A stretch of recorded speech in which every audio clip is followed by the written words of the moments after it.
welcome again to this episode of Down to Business. To date, we've spent a lot of time trying to get different advisors or people that can help you as a business owner, and it's been good. We've had a good series there. Hopefully, you've got a bit out of it. We're moving on now to people that have actually achieved and done a lot in business and can share a bit of secrets with us and understand a bit more about them. And I'm pleased to say today I've got Mr. Phil Gardner joining us from the West Group and also the Newcastle Knights. Welcome, Phil. Morning, Andrew. Pleasure to be here.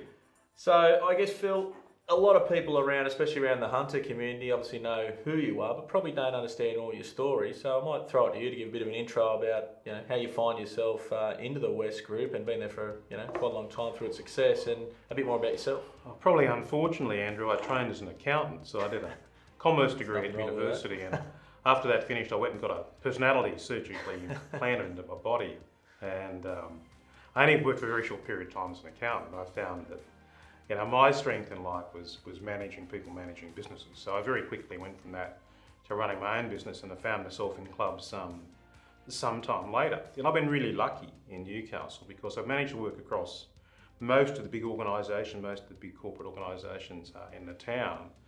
And I was in Hunter Health for a period of time, finished up chair there. I chaired the Hunter Regional Tourism Organisation. I was on the board of Newcastle Airport for 10 years. I was on the board of NIB when we floated the company, and I was there for 12 years. I've been with Wes now over 25 years as CEO. And in that period of time, I've been lucky because I've been able to work with a whole lot of different companies that cover the whole spectrum of Newcastle and the region. So that's been great for me personally. Working with good people has probably been the best thing I've done in my life. And working in different industries opens you up to different thinking. And you need to get out of your bubble all the time. Because these days you've got to reinvent yourself, at least annually, sometimes every 6 months. Because the pace of change is so fast now. The digital world's just driving this enormous change in what you're doing. And if you think what you were doing last year or the year before is going to make you successful next year, you're wrong. It's interesting, isn't it? Because, not only your bubble, but the amount of people I see that do the same thing time and time again, and miraculously, whether it's people telling them this or themselves, but think they're going to get a different result. And it's quite ironic that you say that. Obviously a broad range of experience there and a lot of key positions that you've been involved with. How big a part is relationships and as you said, that being able to relate to people helped you get ahead in some of those positions or get the jump on other people? Leadership's a really interesting thing, and the best leaders I've ever worked with are all humble. At the end of the day, arrogance is the great killer in relationships, whether it's arrogance from people you're working with or your own arrogance. So if you can be humble and listen more than you talk, you're a big chance to lead people well. Because no one individual, in big organisations can really understand what's going on in the depth and the breadth. And you've got to get the best out of people. And that means you've got to let people do things in a different way to the way you would do them. If you're a micromanager, you can't run big organisations. It's just impossible. You've got to allow people to grow. You've got to be open to change. You've got to be able to listen. Listen is probably the most important and most underrated skill that leaders need. That and humility, because at the end of the day, sometimes there's no reason for good business and there's no reason for bad business. So it will really even you out. And if you've got this arrogance, it becomes very difficult then, in the tough times, to rally people to support you. Yeah, good point. I guess then, you touch on leadership and as you said, some of the people you've worked with in leadership and some of the people you've led as a leader. How big a role has mentors played in both your development and what you've seen your team come through with? Oh, tremendously important. In a whole range of things, not just from a business perspective, from a personal perspective. When you're going through the challenges in your life, as we all go through them, with spouses or with children or with whatever else, you need someone to talk to get some, complete picture. You get caught up again in that bubble that you live in, and you just don't see the wood for the trees. So sometimes you need people that can be brutally honest with you, put their arm around and give you a cuddle when you need it. They need to be brutally honest, and I've been very lucky all my life to have Jeff McCloy as being probably one of my best friends, and Jeff's been a great mentor. Jeff's not always right, by the way, but he's never actually short of giving you his opinion. So I've had him and a range of other people that have really helped me over the years. I've sought them out, and I've been very lucky with NIB to have worked with a great group of people, particularly women, that have really changed me as a leader and as a person. Now, before I went to work for NIB, there weren't a lot of female leaders, certainly not in Newcastle. Going to NIB and the majority of directors there are female. It's probably been the best experience of my working life. They certainly opened me up to a whole different way of thinking. Consensus driven, really talented people, very sharing, people that go out of their way to nurture you and support you and provide you fearless and honest advice. Christine McLaughlin's now one of my closest friends, and she's just a fantastic operator. She's currently Chair of Suncorp, Chair of Venues New South Wales. So I worked with Christine for 8-9 years. Those people, those experiences just change you. They make you more consensus driven. They make you a better listener. And you get a much better view of the world. And certainly if you're working in a male-dominated industry and you're surrounding yourself with men, the way you think and the way you approach problems is different than if you've got a majority of female directors. The way you approach problems, the way you problem solve is different, and it allows you then to have a bigger skill set. But I do things in a different way. So, I look at that period of time on the NIB board and just think, for me, they gave me a lot more than I got from them, than I gave to them. Yeah, sure. Because of that. So, interesting point you just said, a lot of your mentors you sought out. I think especially in, what are we in, the millennials or whatever we're in now, but a lot of people are fearful of that. I think people don't want to help. I know in my experience, mentors have played a big part in my life, and I've never had anyone that didn't want to help. How have you gone about seeking those out? I think that when you walk through life, doors open for you. And so people are there and you cross their path. It's very hard to go and approach them cold because the people that you want to mentor, you're people that are really, really busy. You go to places, you do things, you build networks. Those networks pop people out. And in that situation where you develop a relationship with someone, you know people whose opinion you value. You know people who have got the culture. Lots talked about culture. Culture to me is character. And you see people with really good characters, really honest, honourable people that have been really successful in life, but they've done it the right way. They're not stepping over the dead bodies of people to be successful. They're really people that have brought everyone with them. And their success is spread out and made everyone around them successful. They're the people you want to be around. And as you travel through life and as you work in different organisations, those people will pop out and you'll build relationships with them. And mentorship becomes a friendship. And what you end up with is all this network of friendships. And it's two-way. If a mentor's going to do something for you, there'll be something that you will do for them. It always works that way because no relationship, whether it's our wife or our children, can be one way. Yeah, exactly. It's got to be give and take. That's good. So I guess probably leads me then more into your current role or roles. Firstly, how the Knights are going to go this year? Well, we expect to be playing football in September. The great thing about rugby league, which is different to any other business or any professional sport, is every weekend you get your AGM. Every weekend you've got to get up before your stakeholders and you've got to tell them how you're going and you get performance checked. Yeah. So it's about winning. It's about winning. That's the game. It's the game we're in. For us here in Newcastle, and particularly for us in the West Group, gives us a chance to fight on the biggest stage. We're out there competing against Russell Crowe, Jimmy Packer, Politis, the Jerry Ryans of the world, Matty Tripp. This is the top of our business people in Australia.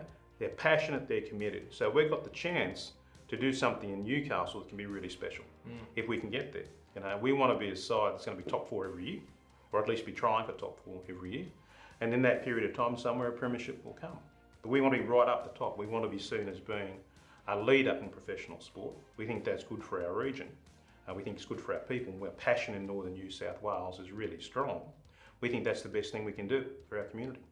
Yeah, that's great. I mean, it's. I think the last couple of years, really since West have been involved, you've seen that change of professionalism, and I guess as much as the results might be where you want to, the consistency's been there, which I think is a good trait when you start to look at what you've done within business and the West Group itself. So, good segue into your role within West. Now, a lot of people from the outside want to say the CEO sits at the top, etc. But maybe tell me a bit more about, or tell our viewers a bit more about that role, what's required, and as you said, there's a lot of people management, but there's a lot of stress and a lot of pressure in there as well.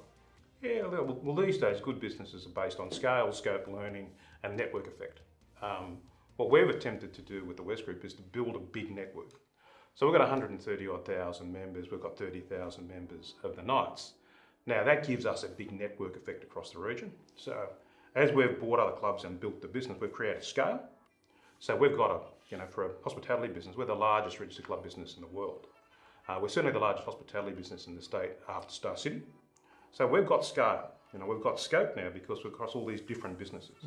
And there's no other organisation quite like us, because we do our own F&B, we do our own gaming, we do our own hotel management, we do our own gymnasium business, we do our own membership. We have Salesforce in the business, they're collecting our own data, and we have the nights, and we have this digital business that we're driving. So we're an organisation with 1,200 odd staff, and learning's a big part of what we actually do. So the key elements of what builds great businesses are all there: scale, scope, learning, and the network effect. And the greatest example of that, of course, is Facebook. So we see that traditional word of mouth is now dead. We need to be part of the new word of mouth, which is Facebook, Instagram, and those things. And the digital part of the business is reinventing us all the time. It's a great challenge because of the disruption, but it's a great opportunity. And people tend to think always in terms of threats rather than opportunity. And for us, we think the digital revolution gives us an enormous opportunity because we've got the bricks and mortar right. So people want to come. Our traditional businesses are probably too big. We need to squeeze them up. That's been the biggest change that we've seen. But we need to be at the forefront of what's happening in people's recreation. The way they want to recreate, what's driving them out of home has changed dramatically, and it's changing all the time. If we've got a really engaged digital business, it's got the scale, we've got the capacity to be flexible, to change, give people what they actually want. So where everyone else is worried about the impact of Airbnb, menu log, the digital deliveries that are eating away at your business, we see that as an opportunity rather than a threat. So business has never changed. Business is the same. Increase your revenue, reduce your costs. There's nothing else in business. That's it. There's no magic bullet. There's no other thing. So whatever you do, look at how you can do that with scale, scope, learning, and the network effect. That's a modern business. So we think we're at the forefront of all of that. We're investing a lot of money to make sure that we're a digitally enhanced business. And the old traditional way of building a business on silos, that's dead. We've got one team, we run everything together, so all the learnings come through. That way we can get the scope benefits and the network benefits to it. We see that opportunity in the future as being huge.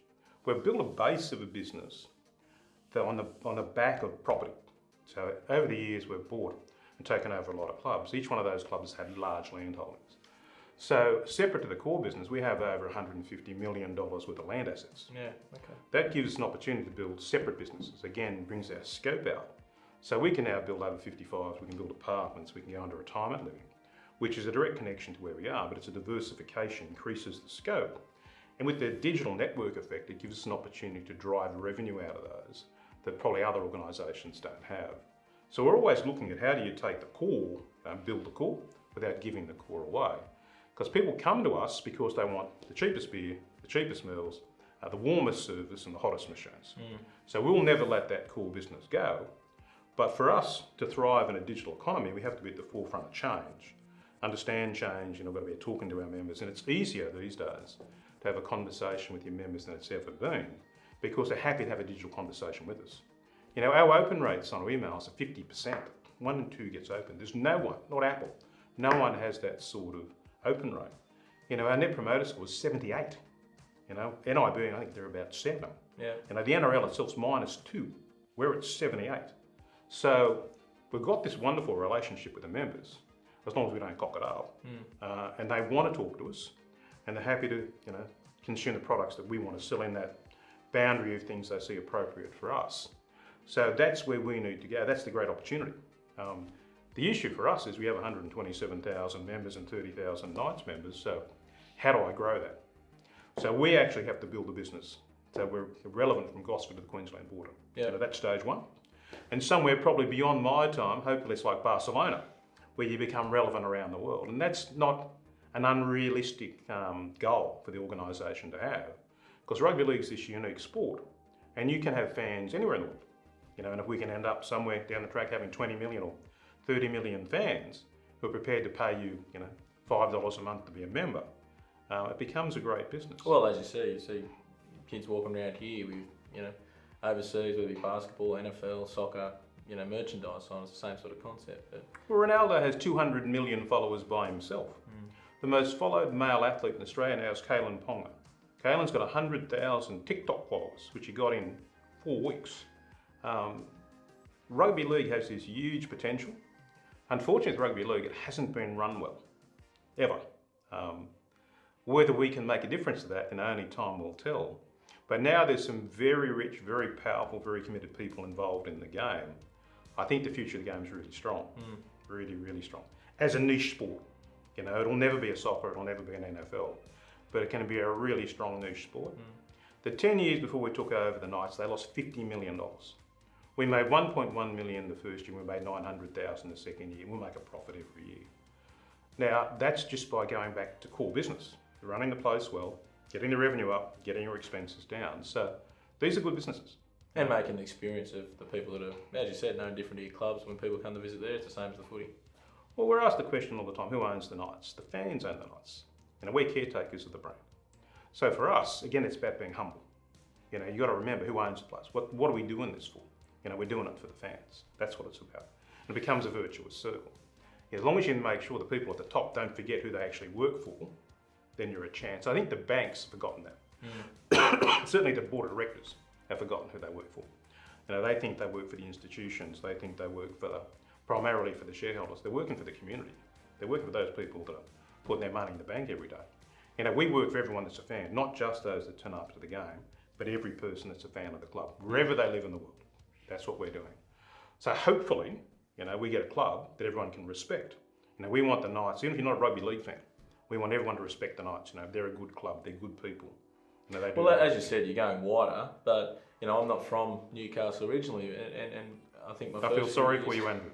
My first few years here, I've got you know, heard about this when the Knights are winning. Unfortunately, we weren't winning for a while, and last year, you know, for instance, where you went on that run, you can see the town actually lift. It physically, you can see it and feel it when the Knights winning. So I do implore what you're doing and agree that it is very important for, you know, a town like Newcastle, but even the wider communities would be benefit from it. Mate, animal passions, you need them in business, you need them in professional life, and you need them in sport. So I want to pick up on that point you just said about, you know, a key one, I think, for anyone watching about learning, you know, and making sure whatever you do, you learn from. How does your team, and whether that be your close team or your wider team, what's some of the things you do to make sure you learn from the events that happen? Well, it starts with caring. You've got to care about people, care about people's futures. There's a lot of businesses that don't care about the transition of their staff in their career. So even at the base level, you know, you've got to give people good training, good learning as they go through. And we learn both in a formal sense, in which we do that, but you also learn from each other. So you want to make sure that the role models in the business are doing the right thing, and you're promoting people for the right reasons. That all builds a learning culture, you know, within the business. You want to make sure people have a career path.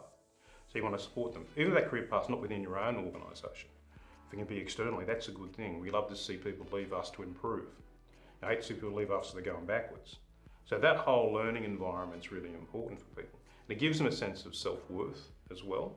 But we're always investing in people to make the experience better.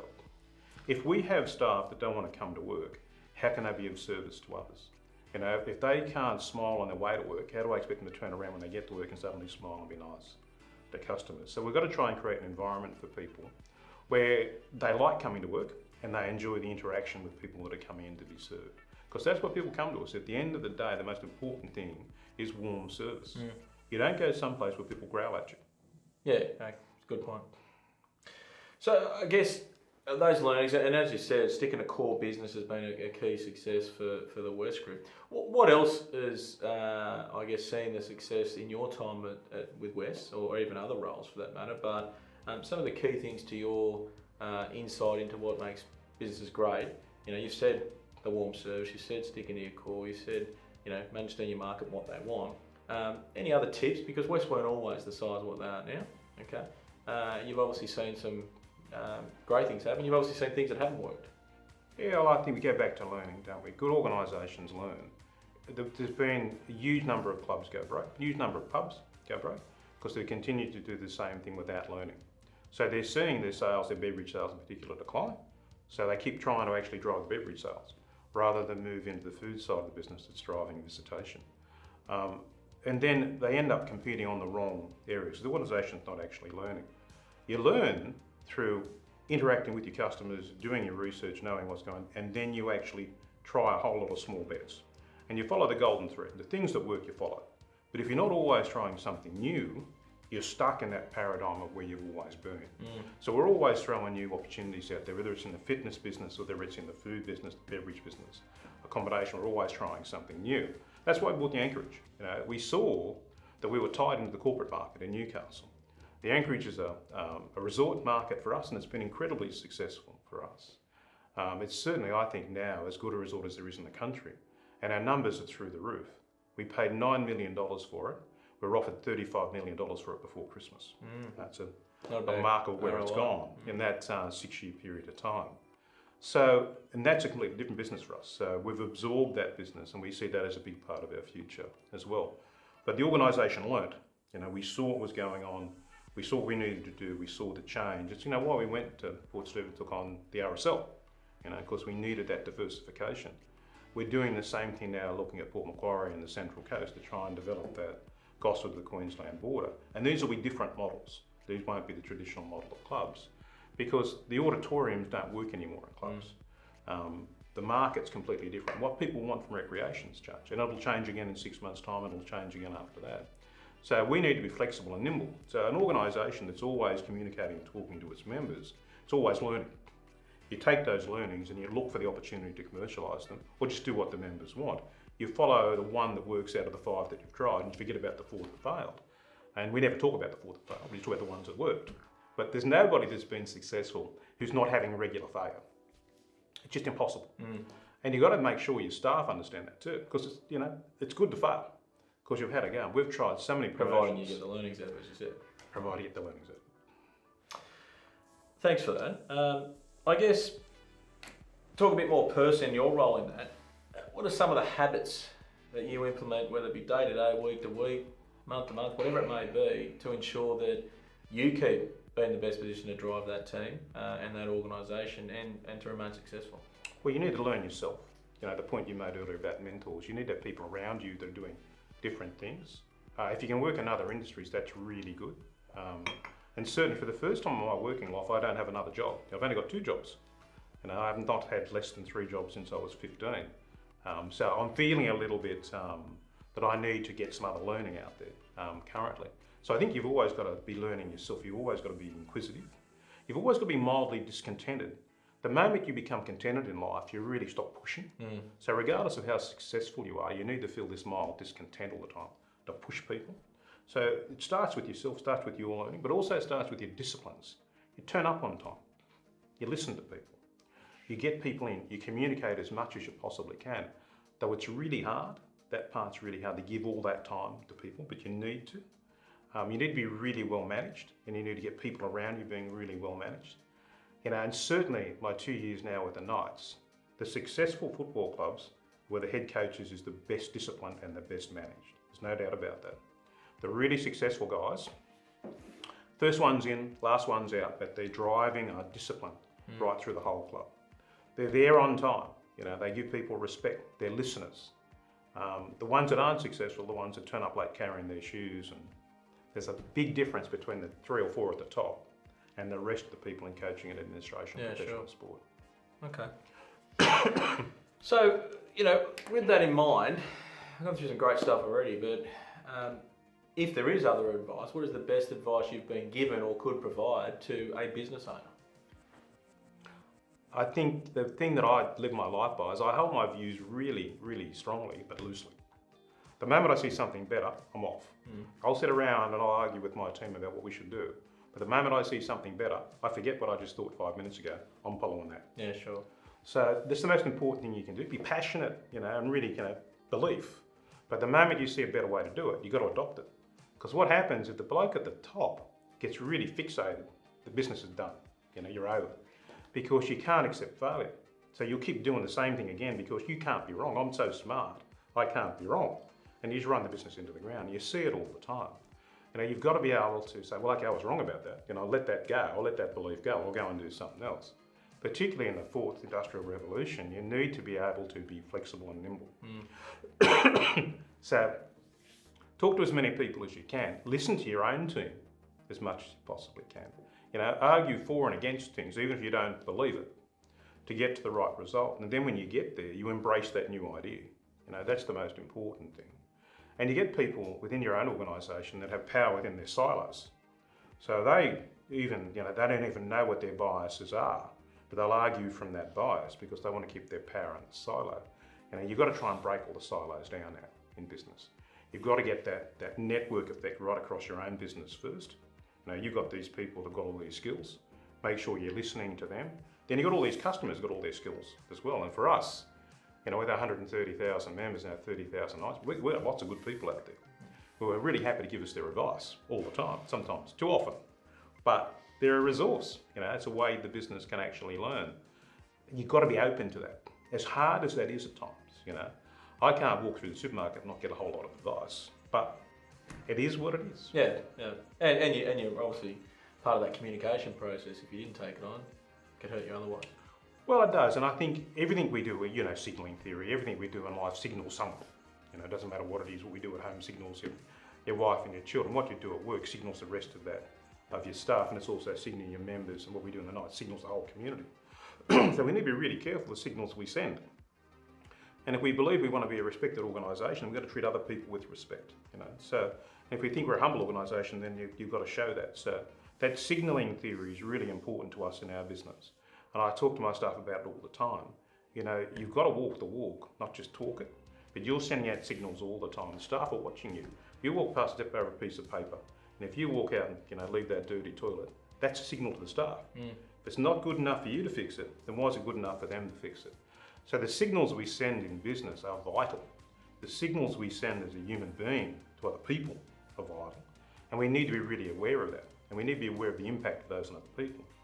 And with the nights, it's really important for us because we're a business that's all about signalling. Everything we do sends a signal. Every weekend, if we're tough on the field, we're sending a signal. If we give in, we send a signal. And that's where we get pilloried for, praised for. And in business, it's exactly the same. The way you behave in your business sends a signal to all your staff. And if you're different with your staff to your customers, that's a really big signal because you're a hypocrite. And the moment your staff brand you as a hypocrite, you're done. You're gone. You are done. Because what they'll do, they'll become hypocrites themselves. And that's the real challenge. And you've got to have an organisation then that can weed those people out. It's that whole mirroring mentality. Yeah. It is. But signalling such a powerful thing that people don't think enough about because it's what really drives your business. Those behaviours are what drives your business. They talk about culture a lot. Culture is just signalling. The head coach sends a signal about the behaviours he'll accept. That's a signal to the rest of the team. If you want to play for us, this is what you've got to be. Right down to under 14s. If you want to be a knight, this is the sort of person you've got to be. This is how tough you've got to be. This is what you've got to actually do. This organisation, the Knights in particular, over the years have failed because their signals have been so poor. They go right back even to the halcyon days. The behaviours of those people was something you did not accept. If they'd fixed that then, if the owners of the Knights had fixed it then, the Knights would have been a powerhouse. We'd never been in a situation we were in that period of time. So you've got to be strong. And it's very hard to be strong with your stars, whether it's your star in business or it's your star in football. But you have to be. They're exhibiting behaviours and they're sending the wrong signals to the kids coming through. You've got to get rid of them. I don't care who they are. I don't care if they're an immortal. They've got to go. Because it's so important. That's how you build a great club. The moment that culture's gone in your business, and that could be your best salesperson, the person that's driving the most part of your business. If there's someone that's bullying or harassing or involved in behaviours you don't want to be part of, you have to deal with it. Or you're condoning it. You are. Mate, it's a great point. I guess probably one more thing on the business before I ask you a couple of things, a bit more about yourself. But how important does taking advice, not just within your team, but how do you rely on external advice for different disciplines? I mean, a lot of the stuff we've done in this series prior to now has been interviewing people like marketing or IT or whatever. How's that play a role for you guys? Well, you go back to humility. If you're full of hubris, you think no one's smarter than you think you know it all. I don't make any decisions without checking with a range of people. I go to my accountant for advice. I go to my lawyers for advice. I go to Clubs New South Wales for advice. I want to do this. Are there any compliance or regulatory issues that I might have in this? And I can assure you in our industry, we've got a mile of them to jump over. So you've got to be really careful. So when you come to those decisions, you then sanity check yourself. So you've come to this great decision, you've had this brainwave, you think you're going to change the world, everything's going to work well. That's the time when you really need the double check. Are there compliance issues? Am I breaking a regulation by doing this? What's the long-term impact on the business? If I end up doing schooners for $4, what's the long-term impact on that on the business? And not just the short-term impact, bringing a lot of people in. Do I displace all my other customers out of the car parks? Those sort of, important things need to be checked. So you need to check them with everybody. So, we now have this virtuous circle, we call it, where the decision making has got to be checked off by legals, by accounting, by compliance, to make sure we're right, see if there's anything we haven't thought of. Because in Australia in particular, we're grossly over-regulated and grossly over-governed. And now we have this situation with the whistleblower legislation, the anti-slavery legislation, the anti-money laundering legislation that we all have to comply with, the privacy legislation. You've simply got to check all of that before you go down. And I had an investigation this week where I got one anonymous complaint, and we've been exonerated from it, but it can take a lot of time and effort. Yeah. When the department comes up, or APRA turns up, or ASIC turns up, because now anyone can complain anonymously about anyone for any reason. And you've got to then provide all the information. It's expensive in business. Distracts your people from what they've got to do. So you need to have really good advisors around you. And the smaller the organisation is, the more you need advisors. The bigger the organisation is, you might have a buffer, to be able to make some mistakes. But the smaller you become, you've really got to get out there and make sure you're right. Make sure you've got a plan and time. Yeah. Well, you've got to have a checklist effectively, and I do checklists every day. Every day I start work, I work out what's the most important thing I've got to do to the least important thing I've got to do.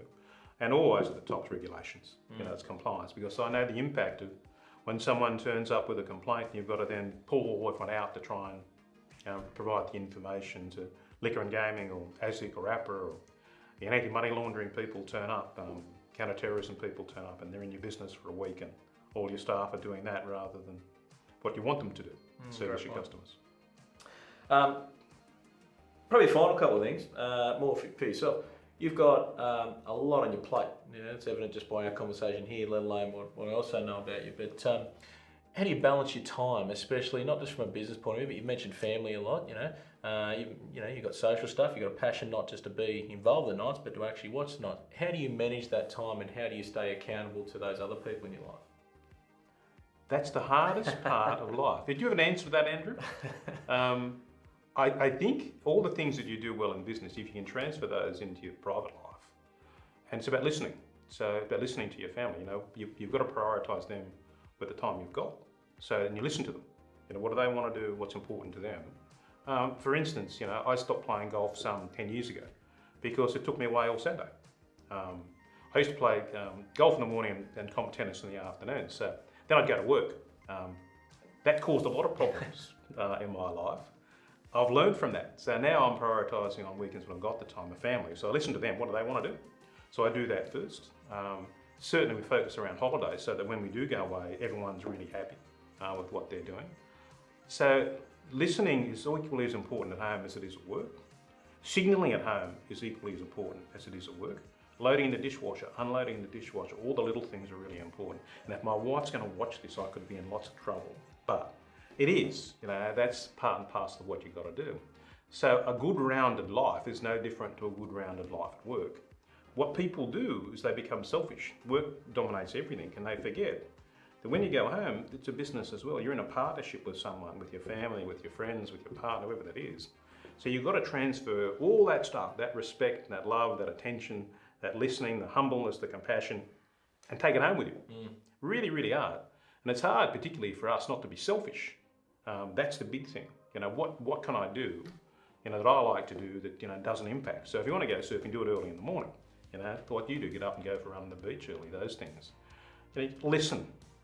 It's the most important thing. But, when you've got that, it's not about the hours, it's about the quality. So you make sure the time you've got is quality time with people. And I think everyone that I've spoken to, every mentor I've ever had, who've been much, much busier than me, that's what they've always said. You make sure the time you've got is quality time rather than just time. Because time creates arguments, because if you're not actually having quality time, that's worse than having no time. Yeah, great point. Last couple of things. What are you most proud of? Wow. I'm proud of so many things in my life and people, mostly people, to be honest. I'm proud, obviously, of my family. Probably proudest of my wife, to be honest, what she's achieved in her life. I'm in awe of working mothers that build businesses. I just think that's just such the hardest thing. And I've been so lucky to have worked with so many great female leaders now. I can see how difficult it is for them. So that becomes a really humbling experience. To get there, to be successful as a female leader is really hard, really, really hard. And they've got to balance it all up, and their expectations are so high. You know, to be a successful businesswoman, to own a business, to be a wife, to be a mother, that's the hardest gig there is. So that's the thing I'm probably most proud of. You know, in business, I'm really proud that we've built this incredible business in Newcastle. You know, we're the largest registered club group in the world. We've done it out in Newcastle. You know, that's really hard. Regional markets are tough. And I go to Sydney, and our friends in Sydney and Melbourne have a tendency to sneer at their regional cousins. So I really take a great deal of pride in that. Throw it back at them a bit. As much as I possibly can. And when we win the competition, don't worry, we'll be rubbing their noses in it. Final point, the contra to that, what's your hardest lesson, but one of the most powerful lessons you've had? Oh, I think it all goes back to arrogance. You know, I think there was a period of time in my life that I got very full of myself, got really, really arrogant. And eventually that brings you down, you know, really. And what you end up doing is you poison your relationships, you poison your family relationships, and you poison your work relationships. I think it's always important to surround yourself with really successful people, because you can see that you're not that important. We get caught up in the bubble and we think we're really, really important in this little bubble, and arrogance comes out of that. That's been my biggest mistake. And certainly I think I've learned that. You know, it's a tendency, success toward drives you that way, and a lot of people will tell you a lot of things because they think that, you know, there's an opportunity for them to benefit. So a lot of people blow smoke. You've really got to be grounded. You know, at the end of the day, you know, if I'm not running the West, I'm not running the Knights, and I'm walking down the street, is anybody going to stop and talk to me? The answer is no. So you've got to really understand where that sits. And at the end of the day, we're sitting in that deathbed, you know, there'll be the wife and the kids, that's it. Yeah. There'll be nobody else. So that's been the biggest challenge, you know, for me. Overconfidence is probably the thing that I've suffered from the most, and it's caused me to do some things that I probably shouldn't have done. Mate, that's great. Thanks for sharing. We could talk all day. Obviously, we haven't gone all day, but you know, it's just to summarise, there's a lot in that brief conversation there. But some of the key things that I really took out of that is the power of listening. I think that's a wonderful message, and not only listening but learning. As you said, mentors played a key part, and also what you do with other people play a key part. Getting out of your bubble, you know, really good point for business owners, and making sure that you surround yourself with people that can assist. And as you said, not only listen but learn from your mistakes. There's a hell of a lot more that we will try to summarise at some point out of this conversation. But Phil, I just thank you for sharing your time, being so open and honest with people. And I'm sure there's a lot people can get out of that discussion or apply to their own business. So thanks, mate. Thanks, Andrew. And thanks again for another Down to Business.